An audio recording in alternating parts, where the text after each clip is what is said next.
Hello, family and friends. It's about 4:32 today. I'm getting to you. Today has been gray, it's been rainy, it's been sunny, and right now it's a little bit of all the above with a little breeze, chilliness. I don't know. I hope it's doing all right and the weather is up to your liking where you are. Thank you for joining me here today. And I'm grateful that you've gotten through this part of your day. I'm also grateful that you've gotten to this point in your life.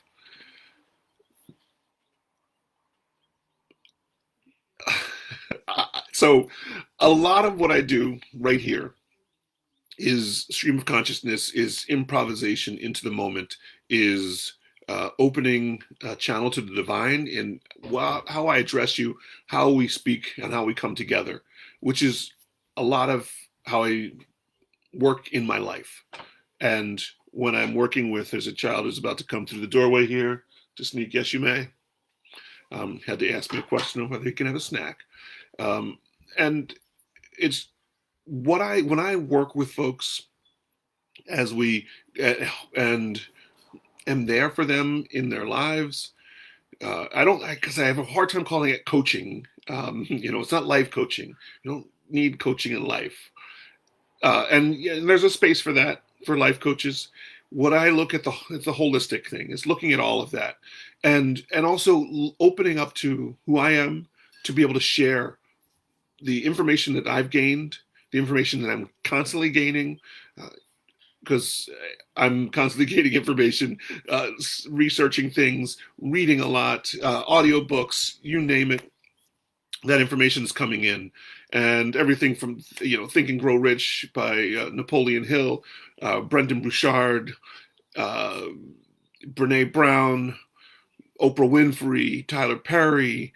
There's a lot of folks who influence where I'm coming from, and it's strange because I have a need to share for validation, quantification, qualification of how I am approaching when I'm showing up. Today, I was just in a discussion with someone about power, abuse of power, misuse of power, effective use of power, and how we push through. And what the topic shifted around to was that money is power. The concept of money being power. And we are, that concept is drilled into us over and over again. We have through our stories that we tell, there's a knight, there's a princess. These are moneyed people. There is the land, we have landlords, which means that they are above us in stature, in presence, because they hold land. Uh, there and beyond, beneath the landlords, if you're not a landlord and you own money, you're a freeholder. You hold your land free and clear. You hold your property free and clear. And the idea that that is power. By having money, you can attain these assets and you have power. And I have to swallow hard every time I hear that, because we talk about, with that money, these people buy gold, they buy diamonds. And where is the largest producer of gold and diamonds regionally? It would be Africa. The gold mining in South Africa, the diamond mining throughout Africa. And so the most precious of preciouses that is traded amongst the world, currencies were based on it. And where that is most prominent, the people have the least power. How can that be? How can you have the resource that gives power? Money is power. These things convert to money, and have the least amount of power. Mindset. It's all about a mindset. Can you have power and not have money? Yes. And I'm not talking about power as in strength, because a lot of the folks who have money and power through their money do not have strength. They don't have physical strength. They may not even have a great mental strength, but they have a concept, and it takes just the littlest of tweaking to get the person with strength to relinquish their power. And it's not and waving around cash really does not need to have that effect. It does not, because I'm going to jump tangents slightly, because my mother would say things like, she said something to me.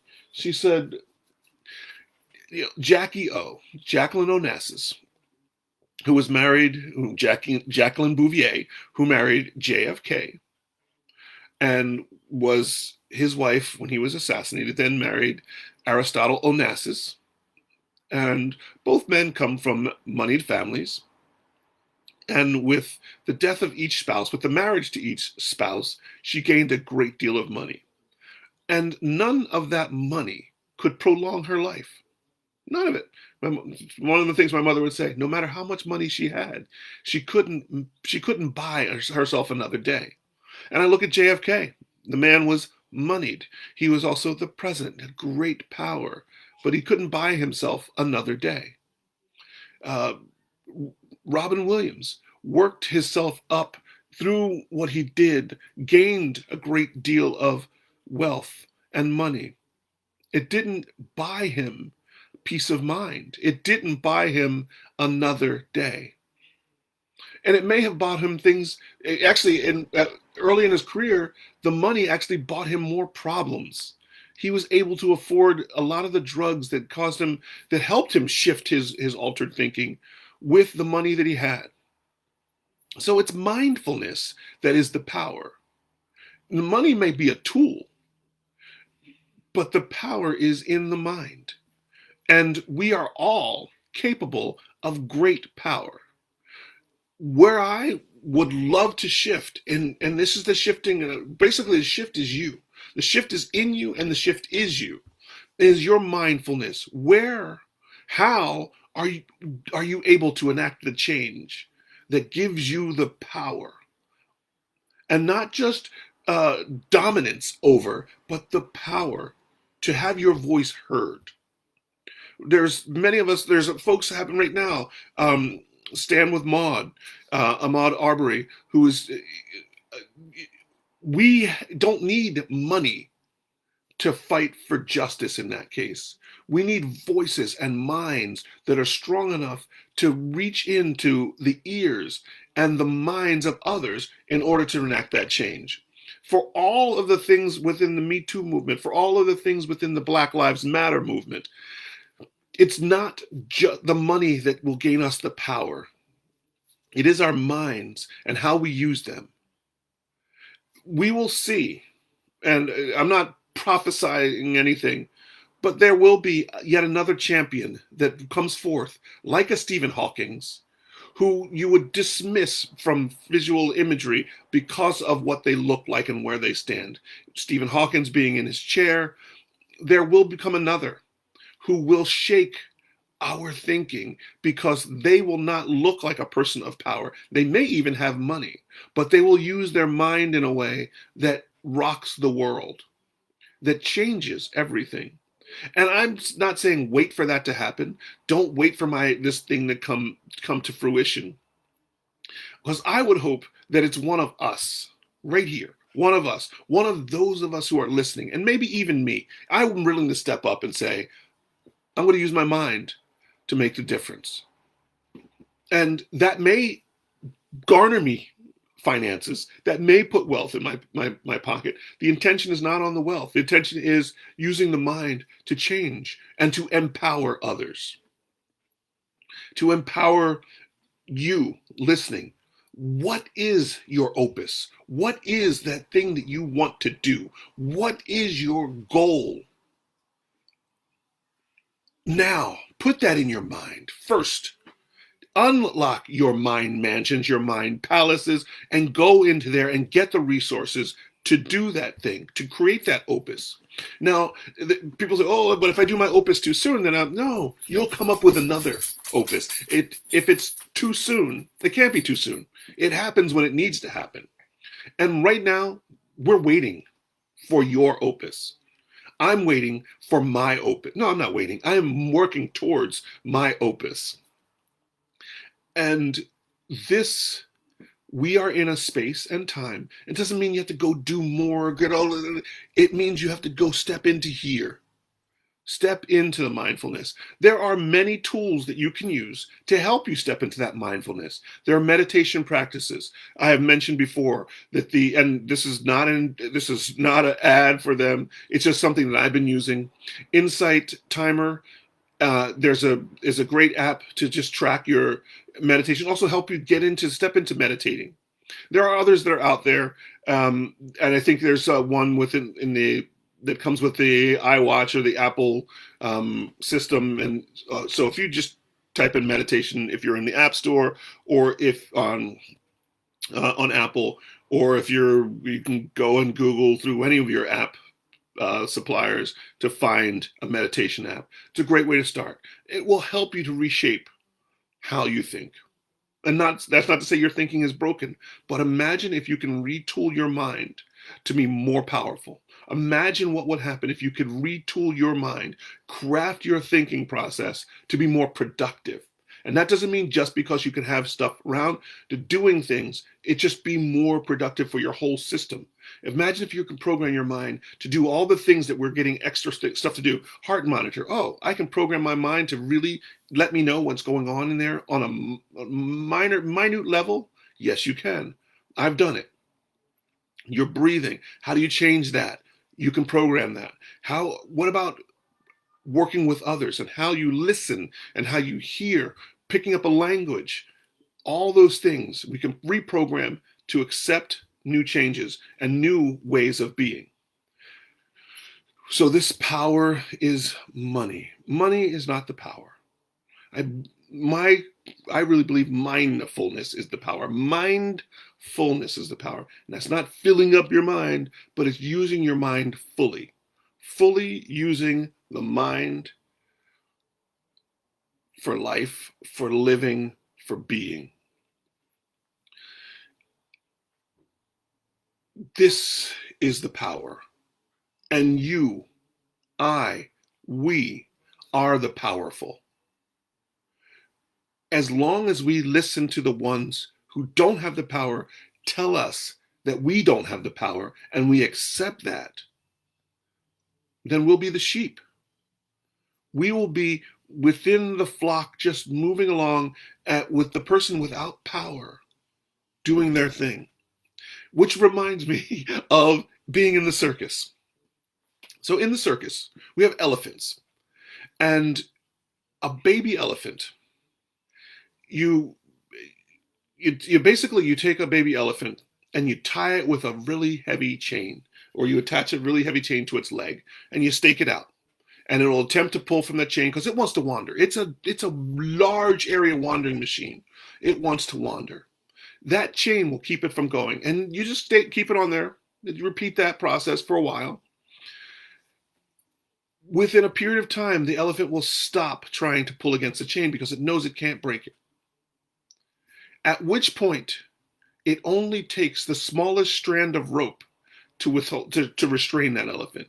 If you were to tie a rope around its ankle and stake it out just so it had some resistance, a little bit of resistance, it would feel the rope and it wouldn't even try. And that's retraining the mind. And that's what the folks who are telling you that they have the power have done. Not just for you, but they've done it for generations. I've got money, I've got power. I've got money, I've got power. I've got money, I've got power. Well, and every once in a while somebody breaks out. Somebody opens their mind up and says, I don't buy into that. And they rise up to the place of powerful without the money.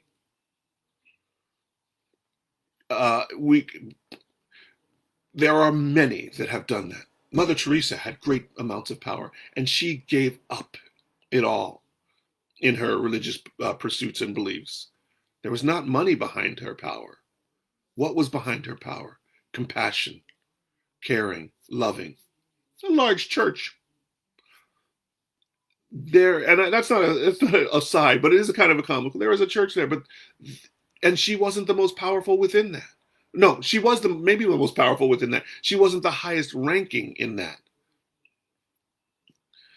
in that church.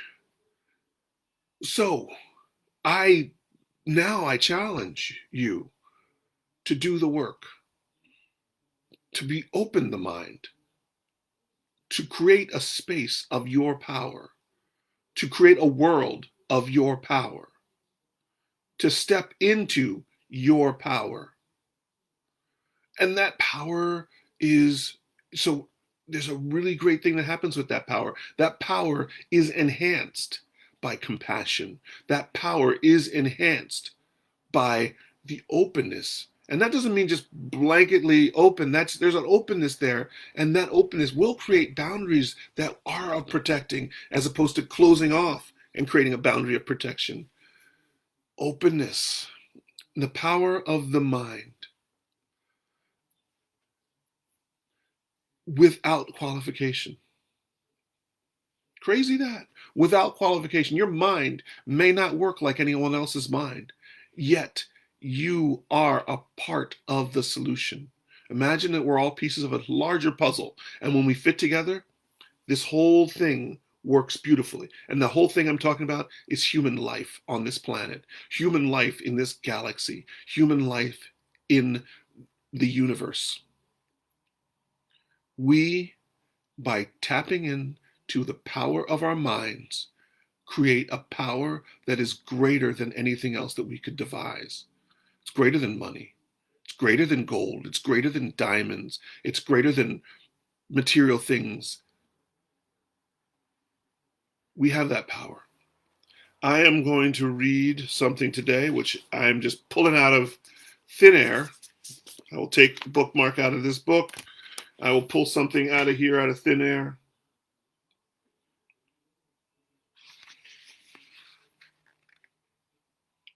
Oh my. I will read from August 24th, which is the day before my birthday. I lay aside anger, frustration, and fear, moving on without looking back. Load lightened without these persistent passengers. I journey on, discovering a new world, a new me. I'll read that once again. I lay aside anger, frustration, and fear, moving on without looking back. Load lightened without these persistent passengers. I journey on, discovering a new world, a new me. Just quite possibly, the new world is the world of your mind. Just quite possibly, the new me is that mindful me that knows its power, that knows and uses its power, the mind power. Alrighty, so thank you for joining me here on Facebook, Instagram, YouTube, and wherever else I am. If you're liking what I'm laying down, you can also find my podcasts on wherever you download your podcast to. It's Billosophy 101. On YouTube, I am found at The Dreamer Station, and the playlist is Billosophy. So, yeah, here we are, tapping into the mind, stepping into our place of power, not just accepting, but embracing our powerfulness and allowing that to generate the great wealth that we need in the world to exist, to survive, and to thrive. And that's not just a financial wealth. That is a wealth of materials. That is a wealth of ideas. That is a wealth of necessities for a healthy life.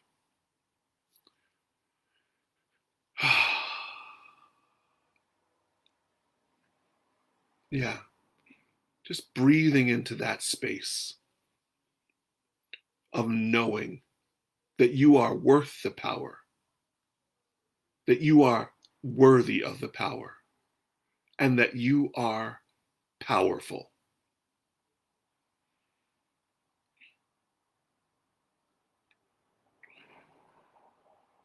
Stay safe. Be well. Move forward with passion and purpose, and know that you are enough. Thank you for joining me here today. I'll see you tomorrow, 4:30. Have a great day.